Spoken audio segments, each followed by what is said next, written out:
그리스도인이 승리할 수 있는 비결이라는 제목으로 여러분과 함께 말씀을 나누기를 원합니다. 사랑하는 여러분, 우리가 읽은 이 말씀은 베드로 사도가 기록된 것으로 이야기되고 있고요. 그 기록된 시대적 배경을 보면 그 로마의 광기 어린 네로의 그 시대, 바로 그리스도인이 박해와 수많은 환난과 어려움을 겪었던 그 시대를 배경으로 하고 있습니다. 그런 시대 속에 우리 같은 그리스도인들이 어려움을 겪을 때에, 그리고 죽음과 순교와 그 비참한 상황 속에서 그 모습들을 보면서 사도 바울은, 오늘 이 베드로 사도는 이 환난과 시험을 이겨나가는 이 모든 것이 궁극적으로 우리에게 주어질 영광의 기회가 될 것이다 라고 말하고 있습니다.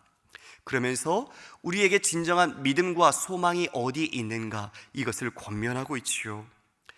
베드로 사도는 그 그리스도인에게 진정한 우리의 믿음과 소망과 그리고 또한 그 영광이 얼마나 소중한 것인지 그 힘든 삶 가운데 일깨워 주고 있는 것입니다. 21절을 제가 읽어볼게요. 너희는 그를 죽은 자 가운데서 살리시고 영광을 주신 하나님을 그리스도로 말미암아 믿는 자니 너희 믿음과 소망이 하나님께 있게 하셨느니라. 너희는 그를 죽은 자 가운데서 살리시고 영광을 주신 하나님을 그리스도로 말미암아 믿는 자니 너희 믿음과 소망이 하나님께 있게 하셨다라고 말하고 있습니다. 그러한 박해 속에 그리스도인의 믿음과 소망은 바로 하나님을 바라는 것입니다. 그리스도인의 믿음은 예수로 말미암은 믿음이며 우리의 소망은 하나님께 두는 것입니다. 바로 그 소망은 십자가로 인한 죽음, 그러나 죽음 가운데 다시 살리시고 그를 영광에 두신 그 하나님, 바로 그 하나님이 우리를 죄와 사망에서 다시 이끌어내시고 하나님의 자녀로 택하셔서 하나님의 그 나라와 그 상속자로, 후사로 우리를 이끄심을 우리는 바라보게 되는 것이지요. 지금은 비록 우리가 썩을 육신으로, 그리고 썩어지고 쇠하고 더럽혀진 이 세상 가운데 우리가 살고 있지만 그렇지 않은 나라를 상속받을 기업자로 우리를 삼으셨다라는 것입니다. 바로 그 소망을 그 어떤 어려움 가운데서도 잃지 않기를 우리 귀한 베드로 사도는 권면하고 있습니다. 그런데 이 소망은 바로 교회로 부르심을 받은 우리 모두의 소망이기도 합니다. 우리는 세상 가운데 살아가고 있습니다. 그러나 우리는 세상을 따르지 않습니다. 세상과 예수님, 바로 하나님, 우리가 믿는 신앙의 대상과는 함께 할 수 없기 때문입니다. 세상의 가치는 하나님의 나라의 가치를 배신합니다. 하나님은 그것을 관계적 차원으로 이야기하고 있습니다. 요한일서 2장 15절에 이렇게 말씀합니다. 이 세상이나 세상에 있는 것들을 사랑하지 말라. 누구든지 세상을 사랑하면 아버지의 사랑이 그 안에 있지 않다. 우리가 만약 세상을 사랑한다면 그 세상 안에는 하나님의 사랑이 있지 않다라고 말씀하고 있습니다. 사랑하는 것은 무엇이죠? 내가 그 대상을 따르고 그 대상을 아끼고 소중히 하고 그것으로부터 영향을 받고 있는 거죠. 바로 따른다라는 것은 우리에게 있어서 신앙의 대상과 같은 주종관계가 성립이 됩니다. 그러므로 세상은 결코 그리스도인에게 있어서 따를 수 있는 존재가 아닙니다. 팀 켈러의 책, 내가 만든 신이라는 책에서 이렇게 말하고 있습니다. 우리가 오래 간절히 바라는 것일수록 우리에게 우상이 되기 쉽다. 또한 내가 만든 신은 반드시 우리를 배신한다라고 말하고 있습니다. 다시 한번 말씀드릴게요. 우리가 오래 간절히 바라는 것일수록 우상이 되기 쉬우며, 또한 내가 만든 그 신, 그 우상은 반드시 우리를 배신한다라는 것입니다. 여러분, 우리는 인생살이 속에서 이러한 것들을 경험하고 또 겪고 있습니다. 실제 우리의 삶을 돌이켜보면요, 우리가 소중히 여기는, 그리고 어쩌면 우리가 그것을 따랐던 것들이 있습니다. 돈이 그럴 수 있고요, 사람이 그럴 수 있고요, 내가 또 가지고자 하는 어떤 대상과 보이지 않는 유무형의 그런 가치일 수도 있습니다. 그런 것들을 우리가 내 자신의 신의 자리에 놓고 그것을 따를 때 그것으로 인해 만족함을 누릴 수 있는가? 우리는 오히려 그것으로부터 버림을 받거나 배신을 당하게 되죠. 그런 것들을 우리 마음 가운데 채울수록 우리가 자유함을 얻고 우리가 만족함을 누리는 것이 아니라 오히려 우리는 그것에 중독되어 가는 것을 보게 됩니다. 특별히 우리는 사람의 관계 속에서도 많이 그렇습니다. 심지어 교회에서조차 이런 이야기를 하죠.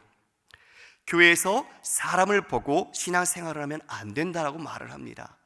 맞는 말씀입니다. 그렇죠. 우리는 주님을 따르는 자들이고 우리의 경외의 대상은 오직 하나님 한 분이시기 때문에 그렇습니다. 그런데 이 말은 무슨 말입니까? 교회에서 하나님보다 사람을 더 믿고 의지했다가 내가 낙심하고 상처받고 실망을 한 경험을 말하는 것이겠죠. 그런데 이런 분들이 교회를 떠나게 되는 경우도 발생하는 것을 보게 됩니다. 우리의 신앙의 대상을 참 하나님으로 우리가 섬기지 않는다면 우리는 그 대상을 계속 교체해가면서 어떤 것인가 그 대상의 자리에 놓게 될 것입니다. 그러므로 사랑하는 여러분, 이 아침 정말 내게 무엇이 가장 영향력을 주고 있는지 면밀하게 한번 돌이켜 보았으면 좋겠습니다. 가족일까요? 아니면 직장일까요? 아니면 내가 해야 되는 어떤 일일까요? 아니면 내가 목적을 하고 있는 어떤 비전일까요? 제가 어떤 한 성도를 새가족 신방을 했습니다. 그분이 갖고 있는 한 인생의 모토가 있었는데요, 은퇴 후에 평안한 삶이었습니다. 몇 년마다 자신의 계획을 세워서 자신의 직장들을 바꾸어가고 자신의 경력을 쌓아서 자신이 원하는 최종 목적의 직업을 갖고 있었고 그것을 통해 자신이 은퇴 후의 인생을 누리며 살아갈 수 있는 평안한 삶을 목적으로 하고 있었습니다. 사랑하는 여러분, 우리가 혹시 그러한 삶을 목적으로 예수님, 우리 하나님을 섬기며 따르고 있지는 않을까요? 단지 필요를 따라 우리가 주님께 구하는 그 요구하는 자의 모습을 혹시 갖고 있지 않을까요? 그렇다면 그 요구, 우리가 필요로 하는 것이 바로 우리의 신이 되는 것입니다. 심지어 은혜 없는 복음은 자신이 만드는 가짜 신을, 가짜 하나님을 만들기도 합니다. 무슨 말인가 하면요, 은혜를 경험하지 않는 바로 그 복음이 잘못 사용될 수 있다라는 것입니다.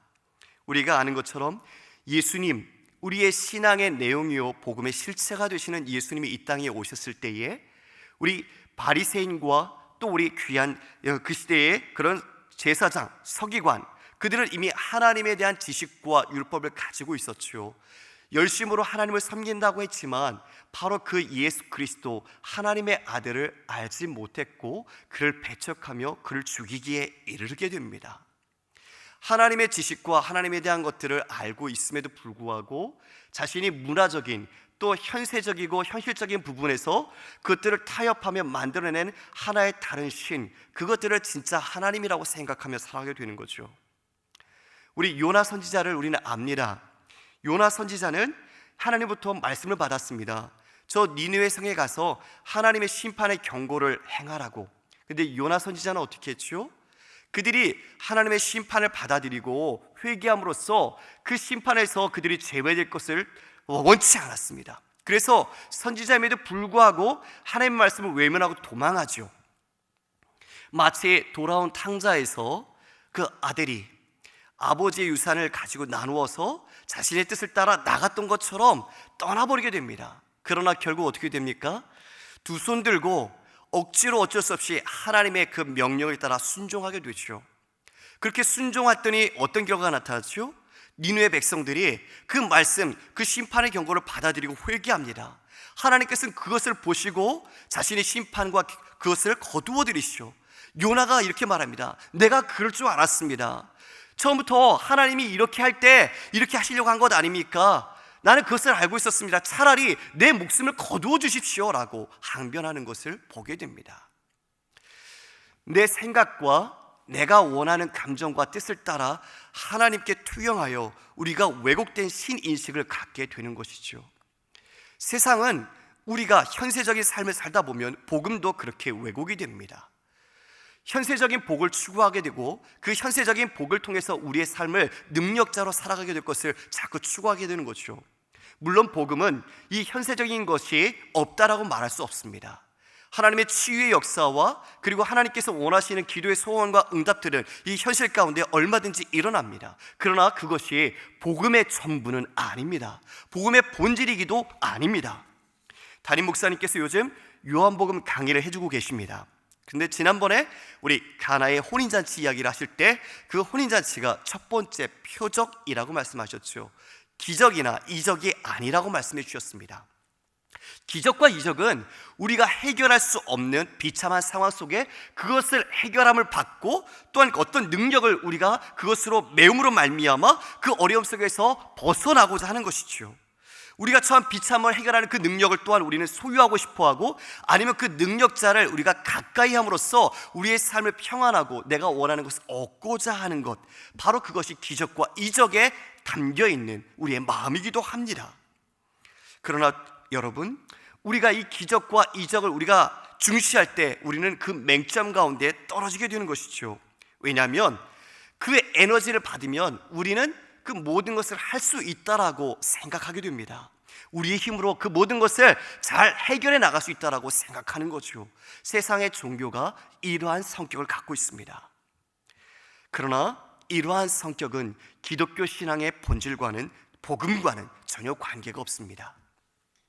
그런 의미에서 기적과 표적은 다릅니다. 표적은 그런 치유와 해결함을 가져오신 분이 누구시고 또 그것을 가리킴으로써 우리가 그분이 누구신지를 깨닫게 해주고 알게 해주는 것입니다. 그러므로 우리에게 있어서는 기적이 아니라 표적이 복음이 되는 것이죠. 예수님을 알게 하고 그분을 따르게 하지 않은 모든 기적과 이적은 헛된 것입니다.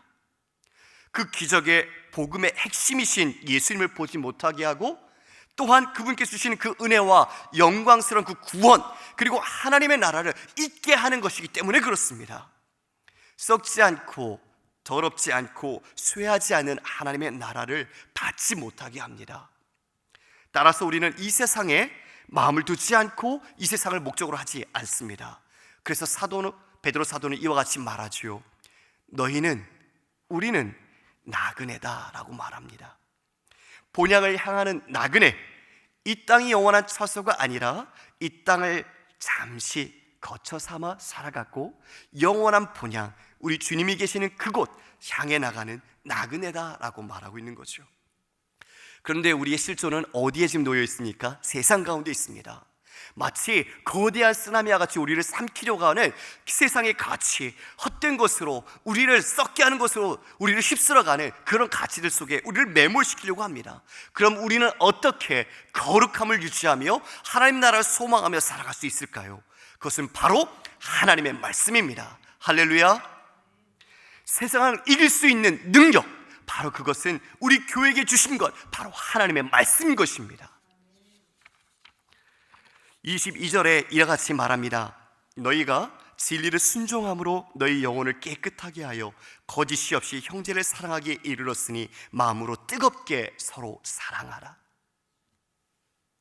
진리를 순종함으로 우리의 마음이 깨끗하게 되고 그것으로 말미암아 거짓 없이 형제를 사랑하기에 이르렀다라고 말하고 있습니다. 우리가 요한복음 15장이나 요한일서 5장 3절의 내용을 보더라도 아버지의 계명을 우리 주님께서 지키시고 그것을 지킨 것을 사랑으로 표현하시며 너희도 그 계명을 지켜 그 사랑 안에 거하라고 말씀하십니다. 사랑과 계명이 서로 연관성을 갖고 있고 계명을 지키는 것이 하나님을 사랑하는 것이요 하나님을 사랑한다면 그분의 말씀을 순종한다라고 이야기하고 있는 것이지요. 그러므로 그 진리, 복음의 내용이 되는 하나님의 그 말씀을 우리가 순종함으로 우리의 영혼을 깨끗이 할 수 있는 것입니다. 사랑하는 여러분, 우리가 무엇으로 우리의 영혼의 그 죄와 악과 그 연약함을 깨끗하고 온전하게 하며 자유하게 할 수 있습니까? 오직 하나님께서 주시는 말씀으로만 가능한 줄 믿습니다. 우리의 몸을 더럽힐 때 우리의 물로 씻듯 우리의 영혼과 우리의 심령은 오직 하나님의 말씀이 우리의 중심에 있을 때에 우리의 마음이 자유함과 그 영혼의 깨끗함과 순전함을 회복할 수 있음을 믿습니다. 바로 그럴 때 거기로부터 우리는 사랑이 솟아납니다. 진정한 형제를 사랑하고 우리 교회 공동체를 사랑하고 하나님의 사랑이 이웃 사랑과 우리의 사랑, 형제들에 대한 사랑으로 흘러 넘치게 되는 것입니다. 그때 교회는 사랑의 공동체가 이루어집니다. 그 비법이 바로 진리, 하나님의 말씀이라는 것입니다. 여러분, 우리는 교회 안에 여러 공동체가 있지요. 팀도 있고 목장도 있습니다. 또 어떤 목적을 하기 위한 사역팀도 있습니다. 이런 공동체가 만약 어떤 교제나 친분이나 서로 간의 상호의 이익의 끈으로만 묶여 있고 하나님의 말씀을 보다 상위하고 그것을 가치로 하지 않는다면 그 공동체는 진정한 화평과 사랑을 이룰 수가 없습니다. 분명히 말씀했습니다. 하나님의 말씀, 그 진리의 순종함으로 우리는 우리의 마음이 깨끗해지고 그것으로 말미암아 거짓 없이 형제를 사랑할 수 있다고요. 그런데 우리가 이런 교제를 목적으로 하고 아니면 다른 상황의 친분을 우리가 목적으로 해서 그것이 어쩌면 교회를 단단하게 하는 결속력처럼 우리가 생각한다면 그것은 오산이죠. 왜요? 그것은 영원하지 않습니다. 그리고 그것은 참된 생명이 거기엔 없습니다. 서로를 거짓 없이 사랑할 수 없기 때문입니다. 그러므로 우리의 모든 모임 가운데 무엇보다 가장 먼저 중요시하고 해야 할 것은 하나님의 말씀을 순종하는 것일 것입니다. 할렐루야. 그러므로 우리는 모일 때에 하나님의 말씀을 나누고 그 말씀을 내가 얼마나 순종하고 실천하기 위하여 노력하고 있는가 돌이켜보아야 합니다. 교회에서 사랑이 풍성하게 하려면 하나님의 말씀이 선포되고 하나님의 말씀이 나누어져야 되는 것이지요. 그럴 때 비로소 교회는 굳건한 진리 가운데 그리고 사랑 가운데 서게 되는 것입니다. 23절에 이와 같이 말합니다. 너희가 거듭난 것은 썩어질 씨로 된 것이 아니요 썩지 아니할 씨로 된 것이니 살아있고 항상 있는 하나님의 말씀으로 되었다. 썩지 아니할 씨가 스포라라는 말입니다. 흩어진 우리 나그네를 디아스포라라고 하지요. 어찌 보면 언어적으로 비슷한 발음이 있는데요, 우리가 그와 같이 우리는 썩을 씨가 아니라 썩지 아니할 씨, 바로 무엇이죠? 살아있고 항상 있는 하나님의 말씀으로 우리가 생명 가운데 다시 태어났다라고 말하고 있는 거죠. 바로 그 말씀은 하나님의 말씀입니다. 아브라함과 이삭과 야곱의 하나님, 우리는 그렇게 하나님을 부르지요. 그것은 그들과 함께 맺었던 언약을 성실하고 신실하게 성취하시며 반드시 이루시는 하나님을 우리가 의미하는 것입니다. 또한 하나님은 언약을 따라 이스라엘을 출애굽시키셨고 광야길을 인도하셨으며 또한 예수 그리스도를 이 땅에 보내셔서 실제적으로 하나님의 말씀을 이루어가시고 보이셨고 성취하셨고 완성해 주셨습니다. 그렇게 우리를 그 말씀 가운데 다시 우리를 불러 하나님의 자녀로 삼아 주셨습니다. 하나님의 말씀은 생명이 있는 줄 믿습니다. 히브리서 4장 12절에 하나님의 말씀은 살아있고 활력이 있다라고 말합니다. 그래서 우리의 모든 혼과 영과 및 괄정과 골수를 찔러 쪼개기까지 하며 사람의 마음과 생각과 뜻을 판단한다, 이렇게 말합니다. 사랑하는 여러분, 하나님의 말씀은 하나님 영원하신 분이신 것처럼 살아있고 그 효력은 사라지지 않습니다. 그러므로 1장 24절 25절을 서로 대조하며 이 세상의 피조물과 하나님의 말씀을 대조하여 설명합니다. 모든 육체는 풀과 같고 그 모든 육체의 영광은 풀의 꽃과 같다. 풀은 마르고 꽃은 떨어진다라고 말합니다. 우리가 이 세상에서 얻고자 하고 행복이라고 내 최고의 가치라고 생각하는 어떤 영광스러운 것이 만약 하나님이 아니라면 그것은 지금 말씀한 것처럼 떨어지고 생명이 사그라들고 결국은 썩어질 것입니다. 우리가 썩어질 것에 우리의 마음을 두어서 되겠습니까? 우리가 짧은 이 세상 가운데 하나님의 사람으로 부름을 받아 살아가는 우리들인데 없어지고 썩어지고 쇠할 것에 우리의 마음을 두어서 되겠습니까? 바로 하나님의 말씀, 우리에게 세세토록 살아있는 그 하나님의 말씀, 바로 그 말씀이 우리에게 함께 있고 그것이 바로 복음이다라고 베드로 사도가 이야기하고 있습니다. 하나님부터 피조된 모든 것들은 썩어지게 되고 이 땅 가운데 기한이 있습니다. 베드로 사도는 환난을 겪고 있는 그리스도인들에게, 그리고 그들같이 순교와 어려움을 당하고 있는 현실적인 물리적인 죽음은 우리에게는 없을 수 있으나 영적인 전쟁 가운데 치열하게 살아가고 있는 지금 이 시대의 영적 이스라엘인 우리들에게 이렇게 말합니다. 너희의 믿음의 확실함은 불로 연단하여도 없어질 금보다 더 귀하여 예수 그리스도께서 나타나실 때에 칭찬과 영광과 존귀를 얻게 할 것이니라. 그렇습니다.